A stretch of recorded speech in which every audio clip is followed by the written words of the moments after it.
Hey, bud, how we doing? Good. How may we help? Hey, real quick, Jeremiah 1:5. I'd like Yes. to know what maybe the overreaching implications are here, where it says, "Before I formed you or wove you in your mother's womb, I knew you." Kind of wonder what the extended meaning of that is, and just what is implied. Well, if you go to Revelation chapter 22, the Bible says, I am Alpha and Omega, beginning and the end, first and the last. That means he lives in all times present. I'm Alpha and Omega, beginning and the end, first and last. He lives in all times present. God does not learn. God knows all things. I believe when it says, before I formed you in the womb, I knew you. Well, of course he did, because God knows all things. We know that we don't. We live in just, we see through a glass darkly, Paul says. I think that's a good way to say it.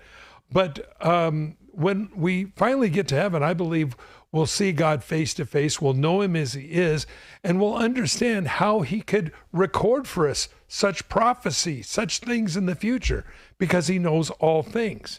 And so I believe this is not only speaking of the importance of babies in the womb, which for some reason there's a political party in America that wants to kill what the Bible says God formed. That puts that political party at odds with God. I think if you read Romans chapter 1, you'll see that as well.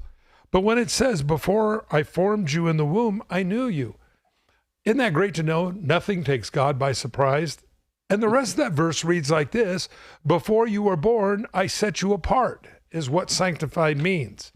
And so God set us apart, I believe, and he was a prophet as Jeremiah reached out to his people.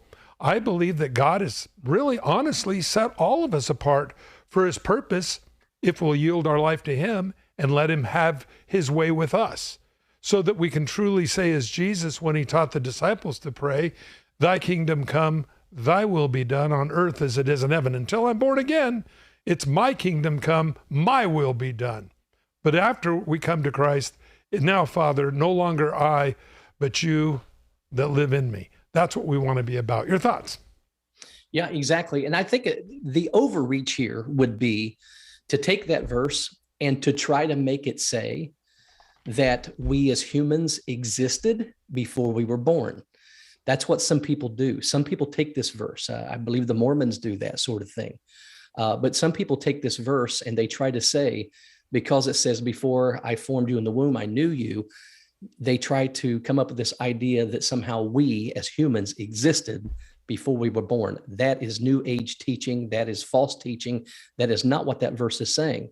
What the verse is simply saying, like Mike said, number one, it speaks of God's foreknowledge, the fact that he is omniscient, which means he knows everything. He's all-knowing. He knows the future. He knew us before we were born. He knew everything about us even before we were born. Also, too, the second part of that verse where it says, before you were born, I sanctified you, ordained you as a prophet to the nations. That speaks of God's sovereignty. That speaks of the whole idea that God is sovereign ruler over all of us. And if he wants to choose us, to use us, as he did with Jeremiah as a prophet before he was ever born, he can do that. Paul, if you remember, Paul said to the Galatians, he said that he actually was ordained as an apostle, set apart from his mother's womb. And that's interesting that Paul had this understanding that what God did in his life in saving him and then calling him to be an apostle of Jesus Christ, Paul had this understanding that this was God's plan for him before he was ever born.